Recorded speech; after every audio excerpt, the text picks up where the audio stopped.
I told you if I'm going to submit her. Kijk, lopen, eten en drinken. Ja, is goed, jongens.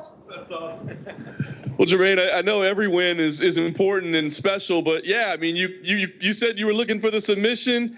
You get the submission. I mean, does that add something to it for you? I told you. I don't get sponsored by that. No, no, I'm joking. I'm sorry. Yeah, man. Like I said, you know, in the cage, I felt a little bit sloppy. I felt a little bit tight, but no matter what, she gave me her neck in the second round. She went for the guillotine. I think she lost a lot of air by doing that, and it wasn't tight. So, you know, I've learned some lessons, and she gave me her neck. I told my coaches if she gives me her neck, I'm going to put her to sleep, and I felt her going out. I told Herzog, I mean, she's out. And he fell, and she was out. You had a great round one, and then she kind of came back a little bit in round two. What was going through your head as she was kind of mounting that comeback? Was there adjustments you had to make? No, yeah, I think I was still a little bit too busy with the takedown, you know, in the second round, because I just didn't want to make it a boring fight, you know. So I wanted to stay light on the feet and don't get too tight, which made me a little bit tighter. But you know, at third round I went in, and my coach told me it's 1-on-1. You know, you got to put a little bit more pressure. And she went for the takedown, and I really practiced this because you have to shoot very low on my legs for you to get the takedown on me, and she did, and she gave me her neck, and I could count, and she went to sleep. Well, I was gonna say it's interesting because you said, you know, if it's there, I'm gonna take it, and you're right, it was. But I mean, in the moment, was there any hesitation? Because obviously, if you don't get that, now you're on the bottom, and we know that's a tough spot for you sometimes. I know what you mean, but if you could see in the second round, I reversed her. You know, at the end of the round, and the moment my arm went around her neck, I dropped. She didn't drop me, I dropped because I felt my arms in. I'm gonna put her to sleep. Yeah. And I'm curious because you're always such a, you know, positive, happy person. I'm not saying you're talking trash or anything, but you are being vocal, right? You're saying, hey, don't forget about me. I'm still around. So what kind of brought that in you to say like, hey, I'm gonna speak up and say something? Like I said earlier to you this week, I honestly believe, I have not gotten the respect I believe I deserved. I made history a couple times in my career, couple times, and I really did not get the respect. And I've seen in the past, you know, if you're being a jerk, you get respect here in the UFC.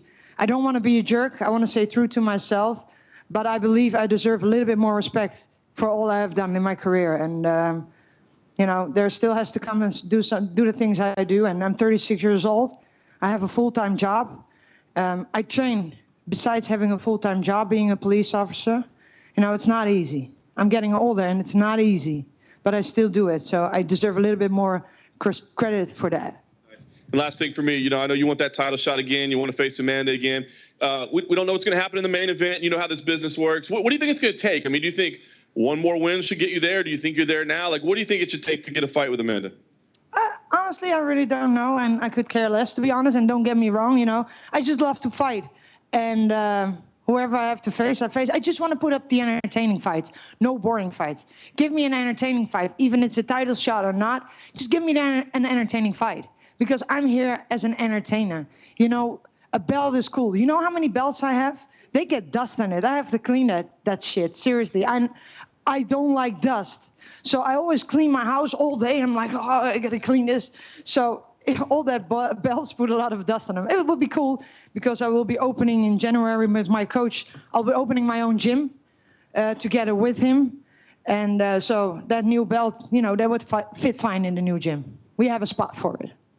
Hey, Germaine, you mentioned that you felt a bit slow and a bit tight. Do you think any of that could be to do with the time you're fighting or the lack of a crowd?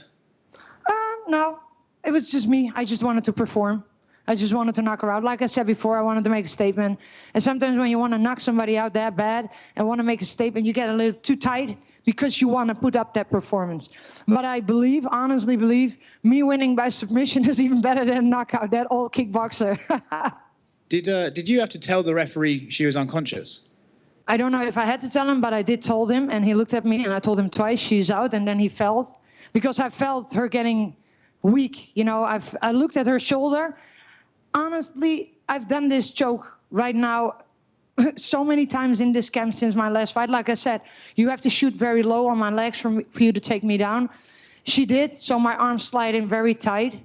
So I'm like, it went very fast. I think if I would have counted down from 10 till 0, she would have been out by 5 at least. And actually, it looked like that wasn't the only choke you nearly got. In the second round at the end, did you nearly get her in a Von Flue choke? Yeah. I looked at the screen when I was pressing with my shoulder, and I saw her head getting red.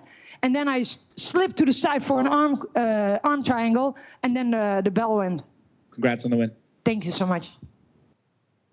Germaine, have you ever put someone to sleep using that choke, or was this the first time? This was the first time, and the best one. No, first time, man. And then, of course, Alistair Overeem, another former Dutch kickboxing champion, he's had a lot of guillotine submissions. And do you think that submission is just an overlooked tool that when you see a lot of kickboxers come in, they get taken down and controlled? Do you think this specific guillotine is a tool that they're overlooking in camp? I don't know if the people are overlooking it.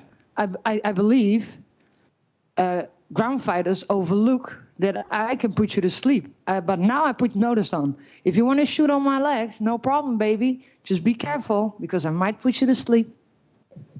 Out of curiosity, do you have a jiu-jitsu belt? Or do you? Yes. Yeah. What level are you? Purple belt. Not bad for a purple belt. Not bad, huh? I like that. Anything else? So can I have breakfast now? Okay, thank you. Thank you, guys. Wat wil je drinken?